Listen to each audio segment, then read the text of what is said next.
Welcome to Mission Talk Podcast, where we talk everything missions from across the street to around the world. I'm your host, Jacob Louse, and the purpose of this podcast is to introduce you to mission organizations, both large and small, help you understand who they are, what they do, and how you can be involved.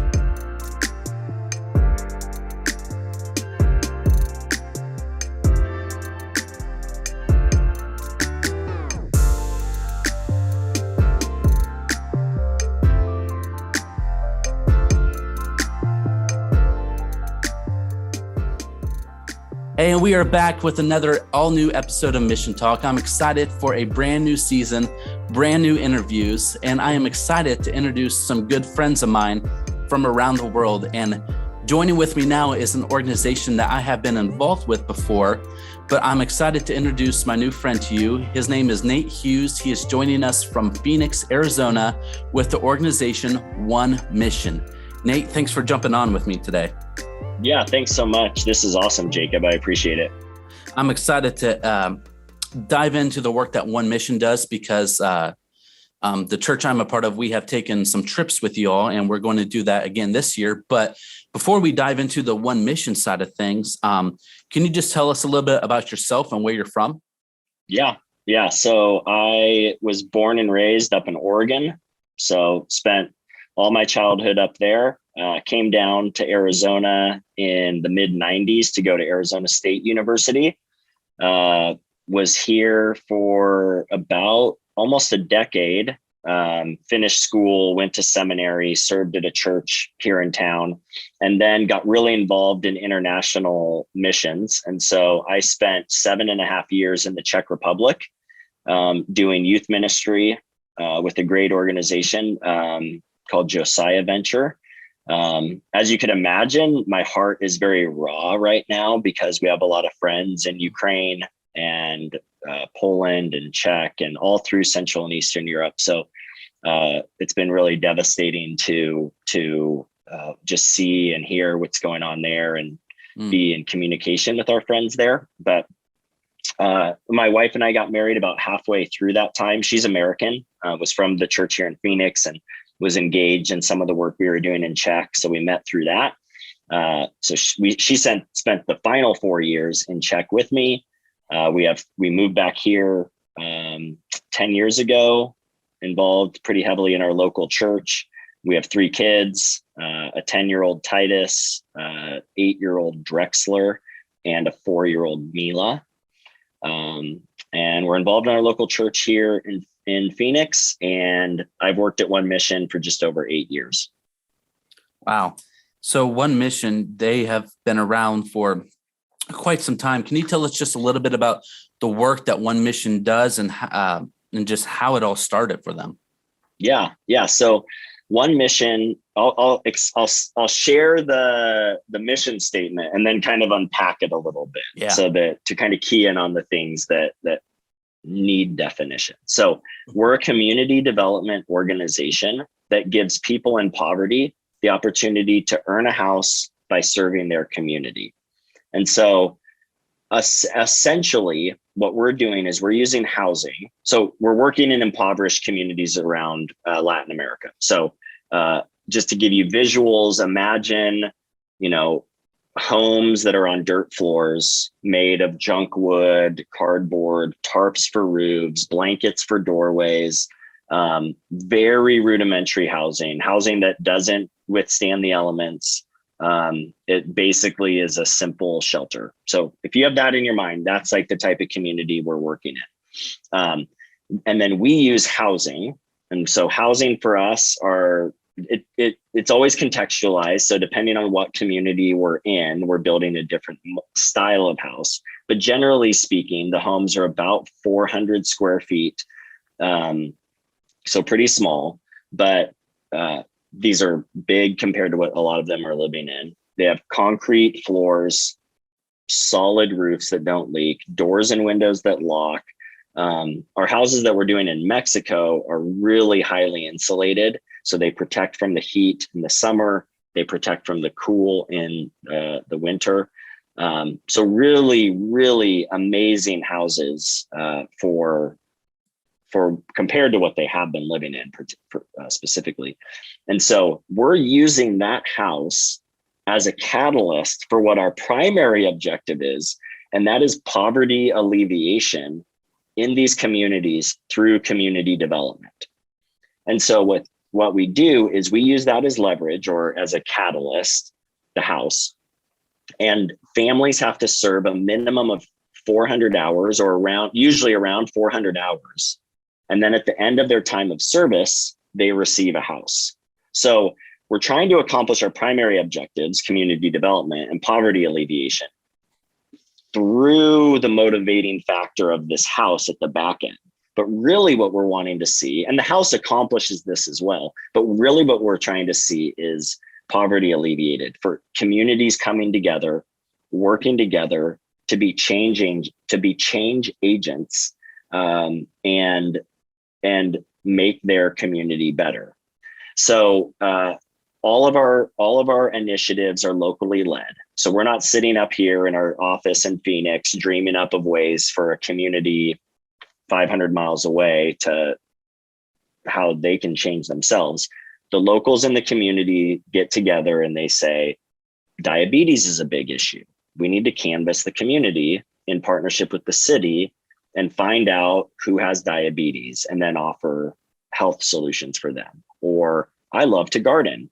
Maybe we could start a community garden and I could teach everyone else how to garden, and then they can go and plant a garden in their house. And now they're getting food for really low cost and some labor. And if they have diabetes, it's also helping lower their risk of diabetes, right? We have sewing programs. We have carpentry programs. We have a partnership with the city, one of the cities we work with, where they're sending teachers into the community, and you can earn the equivalent of your GED over a 9-month program, but at the same time, you're earning a house. So all of this has like exponential effect, right, on the community. That's pretty cool. And you said you have worked with One Mission now for 8 years. Yes. So yep. Can you tell us, how did you first get connected with One Mission? And can you tell us a little bit about what your role is in this organization? Yeah, for sure. So it's kind of one of those cool God stories. When my wife and I moved back from Czech, the plan was to plant a church up in Oregon. So we never intended to stay here very long, moved back to Phoenix to be a part of a church here that was going to potentially send us up to Oregon. For a variety of reasons, we decided to stay. In that time, I was trying to figure out what was next for me. And when I found out about One Mission, the first person who told me about One Mission was like, there's a role that would be perfect for you. You should apply. I said, what do they do? And they said, oh, they build homes in Mexico. And I kind of rolled my eyes and was like, I care way too much about missions in the world to go and work for another home building organization in Mexico. So I didn't even look into it. And then like a week later, I was having breakfast with some other friends, and the guy was on the board of One Mission. And he's like, hey, are you still looking for a job? And I was like, yes. He's like, I'm on the board of this organization. That's amazing. They're looking for this job. I'm like, okay, what's the organization? And he said, One Mission. And I was like, okay, I've heard about these guys twice now. I should at least investigate it. So I said, hey, send me the job description. I read the job description. It really was like the perfect fit for my skill and background. And then I went on One Mission's website and I read the mission statement that I just told you guys about. And I was like, oh, these guys aren't just home builders. Like there is like real holistic community development happening here. And so I applied. Kind of ironic, like I've been around Phoenix for almost 20 or over 25 years in and out. And all of my like relationships are in kind of the central and eastern part of the valley. We call it the Valley of the Sun. And the founder has a ton of relationships. He grew up here. He like knows all these churches, and they're all on the western part of the state. So it was really kind of cool when we kind of came together. It gave us all these like relationships all throughout Phoenix. And it was really like the perfect fit. It was really cool. Yeah. So my role now is VP of partnerships.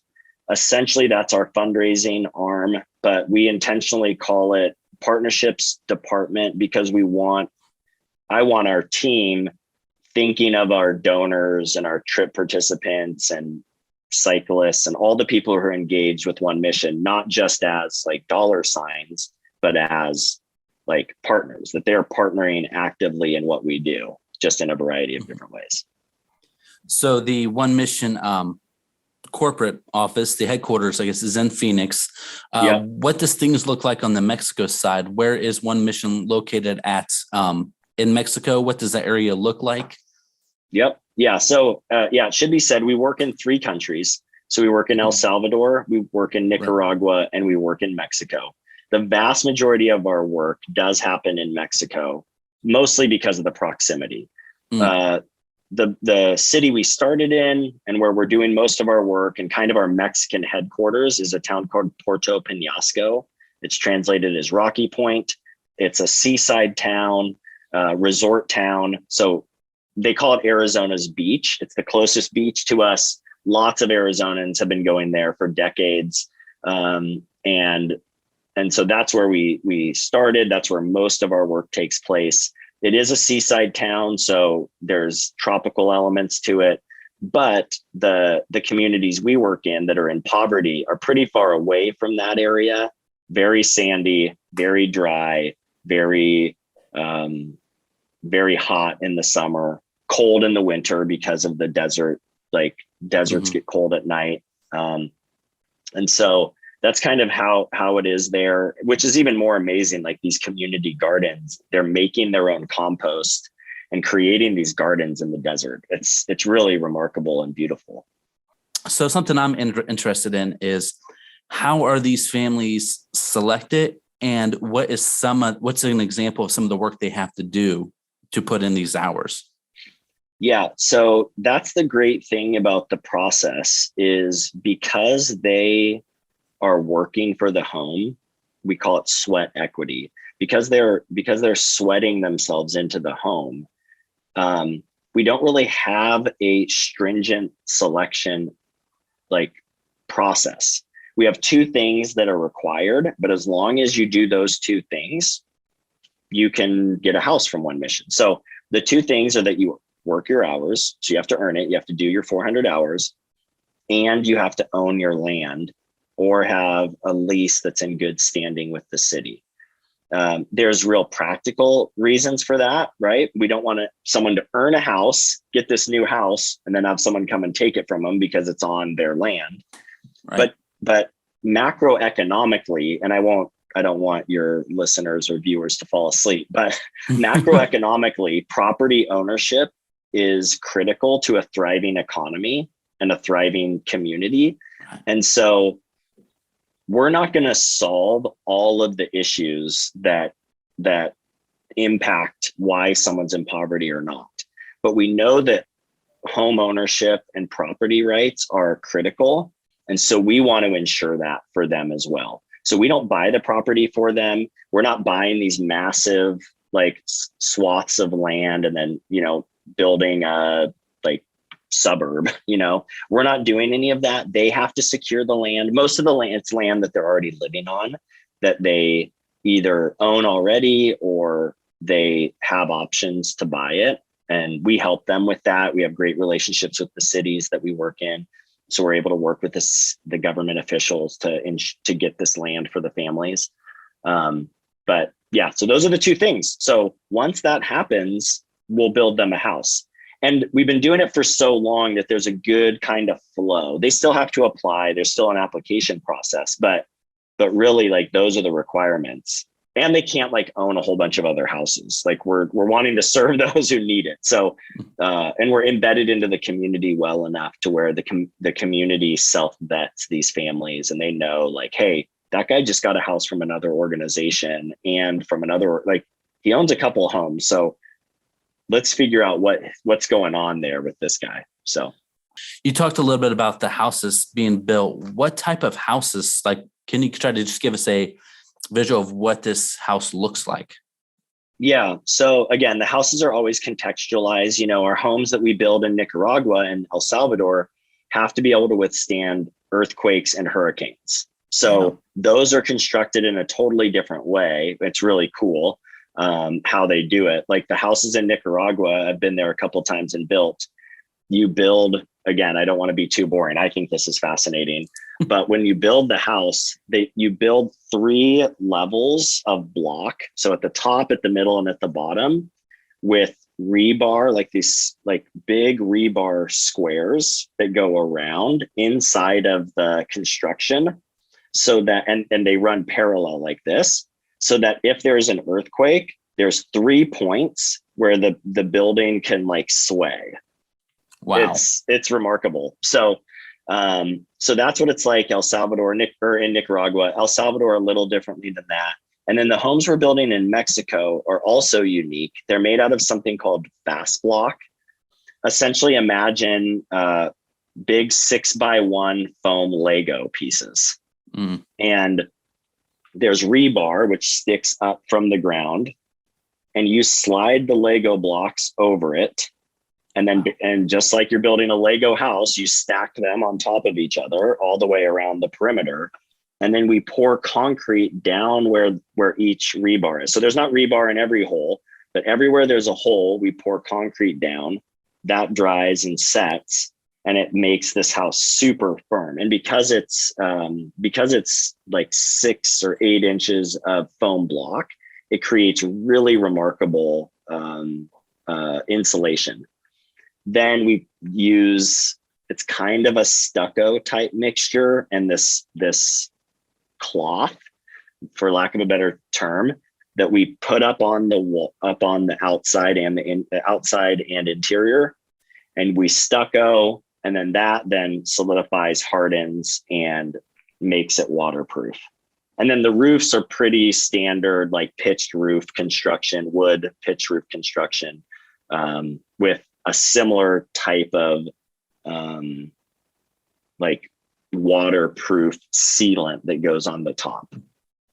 2020 was a hard year for a lot of people, a lot of mission organizations who especially partner with a lot of people from the U.S. to come help build a house and help partner in funds. How has One Mission navigated a lot of the events of 2020? Yeah, that's a great question. So certainly it hurt us. We had to let a couple staff go, which is never fun, especially when it's not performance related, right? About 1/3 of our revenue came from mission trips. And so essentially 1/3 of our revenue was cut overnight. Wow. So it's not that we couldn't take trips. There were a few months where we couldn't do trips, but there's lots of fear and uncertainty about crossing the border and participating in these builds. And that extended through 2021. I would say just now are we starting to have build trips that are the same size as we had pre-pandemic. We had a build trip a couple weekends ago with 300 people in it. And that was the biggest trip we'd had in over 2 years. So we're just now starting to get back to it, which is great. But so all that to say, so we lost about 1/3 of our revenue. We had to do some staff changes, and fortunately we were able to protect our Mexican staff. So any of the changes that we made were all with our American team. We basically as a team came together and said, we'll do whatever it takes to ensure that our Mexican staff doesn't lose any wages and that we don't have to cut any Mexican staff. So I was really proud of our team, because our team all took like a pay cut for a couple months in order to like make sure we could continue funneling funds down to Mexico. And so that's how it affected kind of our, like, the organization, quote unquote, but financially our donors were amazing during that time. I think the pandemic really affected the poor disproportionately. And so a lot of our donors, middle class, upper middle class, were still doing well enough and were generous enough to give really sacrificially. So from a donation standpoint, it was really inspiring to see people like step up and support the organization. We still had all that lost trip revenue, but donations from donors helped us like stay alive, helped us stay afloat. But in the field, because we're local led, because it's about community development, they didn't skip a beat. So other than like a month or two where the cities were on lockdown and they couldn't like leave their homes really very much, we were able to continue building homes. Our community development initiatives pivoted. So our sewing teams started sewing masks, which is really cool because they sent about 1,000 masks to the States during those early times, if you remember, where it was hard to get masks. Our team in Mexico was making masks to distribute within their city, but then also sending them back to the States to help support our people here. Wow. I mean, which is just like mind blowing, right? And they did a lot of food distribution to the most vulnerable. So gathering of supplies, and serving. So these are already vulnerable people who are working together to say who are the most vulnerable among us. So really the pandemic, yes, it was hard. Yes, it was challenging, particularly like organizationally for us in the States. But on the ground, we saw our team rally together. We saw them continue to do the work at a slower pace. We didn't have teams coming down to help build. So all of the construction was slower, but they still continued to work. They still continued to serve their community and really like proved like the theory, right? Proved that, yeah, like we're helpful and we can be of assistance to them, but they aren't 100% reliant on us. Like they're able to continue the work, whether or not Americans go down or not. So a really exciting time to see everyone step up. Can you think of a story, whether it is pertaining to an experience you had or a story that you know of where you have really seen God's hand moved, just to try to give the listeners just a glimpse into this is what God is doing? Can you think of any story that comes to mind? Gosh, I have so many stories. So the question is like, just which one do I choose? We might need a whole other podcast episode, right? That's right. I know I'm already long-winded, so I got to be careful when I start telling stories. You're good. I think I love the local church, and we're not a church planting organization. Although we work with lots of churches, and, you know, a lot of our staff in Mexico are Christians, but it's not exclusive. It's not, and our certain positions require them to be Christians because of the way we do our community development work. But, you know, we have lots of roles: construction, kitchen, crew, all of that it's not necessary.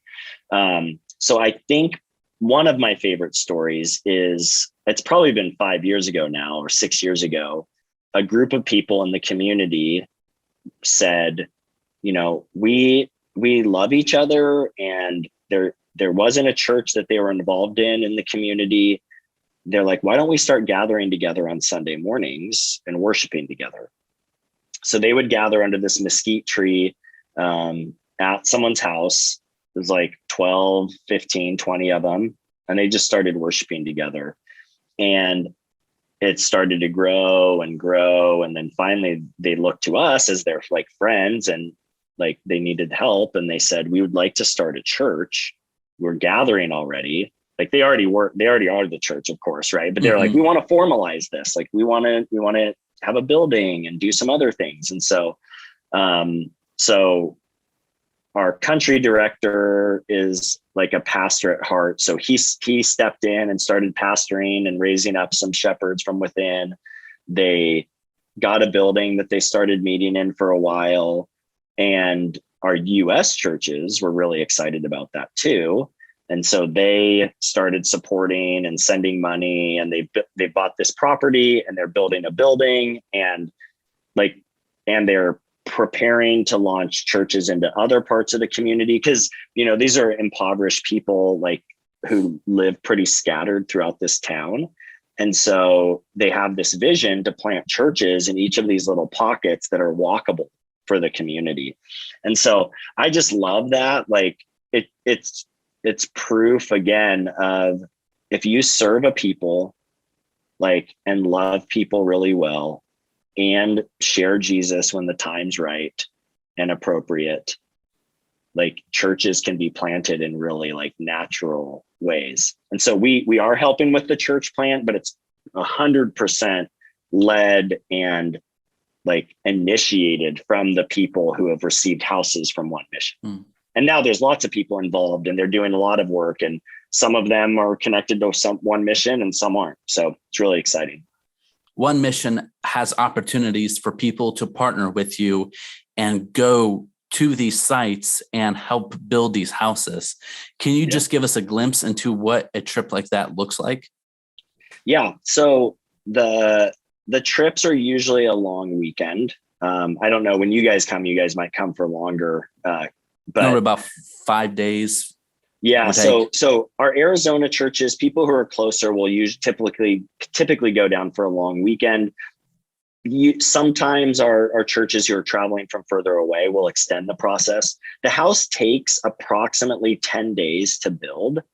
And so usually our teams who come for a weekend are just doing one phase. So it's about 4 phases to build. So if a group comes for 5 days or 6 days, there's plenty of work to do on a home.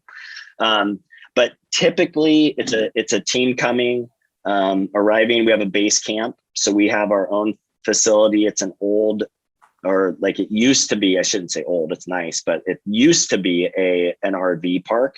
So there's all of these spaces for RVs, huge amount of land for tenting. And then we have a limited amount of bunkhouse space. We have a full kitchen facility there. So our teams will arrive. We provide food while you're there. Really great Mexican food, as you can attest to. Whoever the cook is, I cannot remember his name. Ramon. Some of the best food I've ever had. One night we had a fiesta and he put cucumbers out for us to put on tacos. I never even thought of that. I do that all the time now. He is a masterpiece. He is. We love Ramon, and that whole team's so good. So great food while you're there, but then essentially you're working from about 8 to 4, 9 to 4 every day. And depending on what part of the process, you're mixing concrete, you're putting up that stucco outside stuff, you're putting blocks down, maybe you're working on some of the foundation, or putting up the roof, finishing out the interior. There's lots of different, again, like depending on what part of the process of the house. And then it's like, 8 to 4 every day, get back to base camp, shower up. It's so good from a like relational perspective, because there really is a lot of time. Like you're working hard and there's lots of time to talk while you're working, but then you get back to base camp and we got 4 or 5 hours to sit around a fire pit and talk. We've had men's retreats go down. I think it's great from like if you're trying to build relationships with people who don't know Jesus or who are kind of investigating the faith or investigating your community, it's a great way to I always encourage, like, bring your neighbors on this trip. It's so not threatening. There's like, and you get to participate in a really great way. So, yeah. And then you basically just repeat that, 3 or 4 days, however long you're there. I might be throwing this out of the blue here. I don't know if you have the numbers, but do you know just about how many houses has been built so far by One Mission? Yeah, we are somewhere, because I think there's like 20 houses that are currently being built, somewhere around 20. In that 20, our 1,000th house will be built. So we've finished 989 houses so far. Wow. So one of these next 20 houses will be house 1,000. Wow, that's cool. Yeah. That's cool. So now going on one of these trips is not the only way you can partner with One Mission. Another way to partner is through donations. Can you tell us a little bit about what people can donate, whether it's finances, or tell us a little bit about how that partnership looks? Yeah, absolutely. So I think like most nonprofits, we take donations. We're a 501c3, so all donations are tax deductible.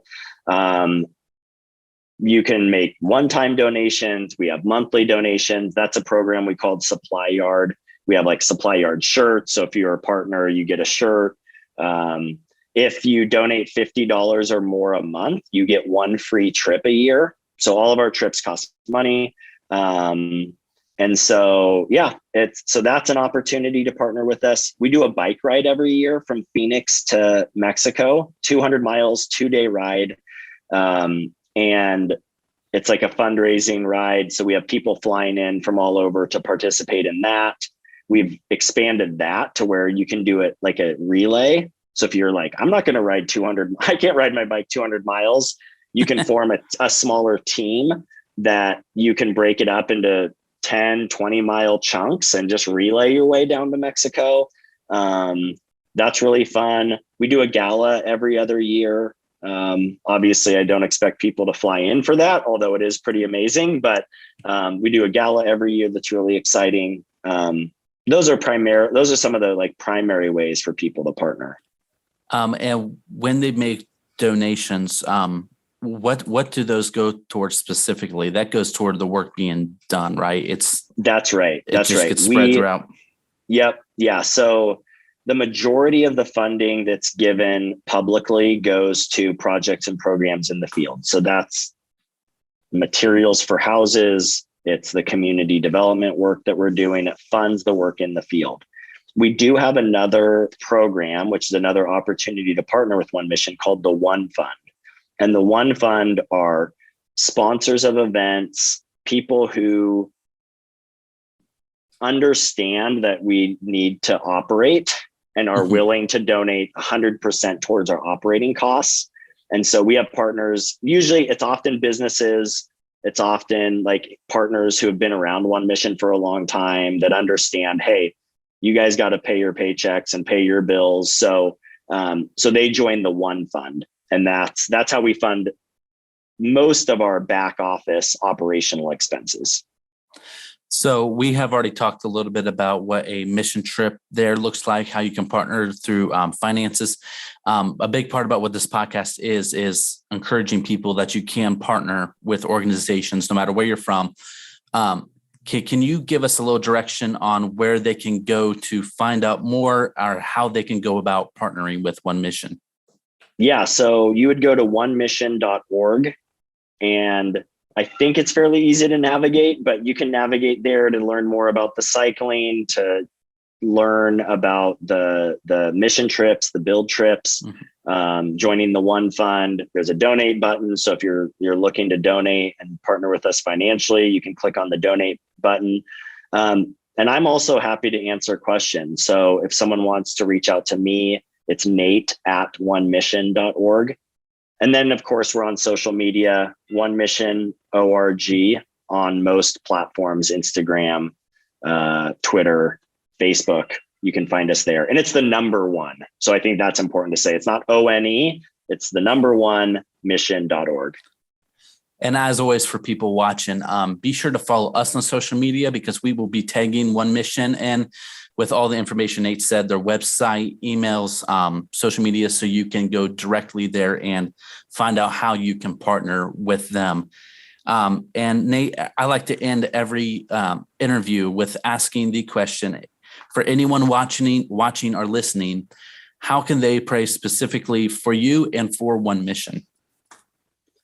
Yeah, I think the big prayer, these are the most vulnerable people in the world that we're working with. And so we're thankful that, COVID is hopefully, Lord willing, dying down a little bit.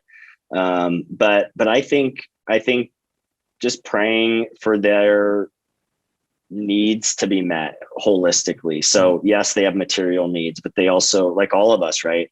They have relational, we say that poverty is bigger than just material, right? There's relational poverty when our relationships are broken. There's physical poverty when our bodies are broken or lacking what we need.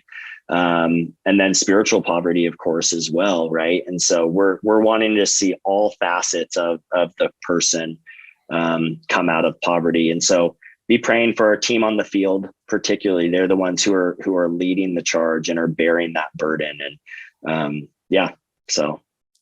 All right. Well, Nate, thank you so much for jumping on today. And for those of you listening or watching, thank you for letting Nate share about what the work that this amazing organization is doing.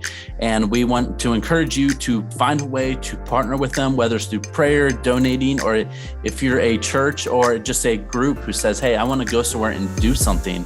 Here is an opportunity for you to do just that. Nate, thank you so much for jumping on today. Yeah, Jacob, thanks so much.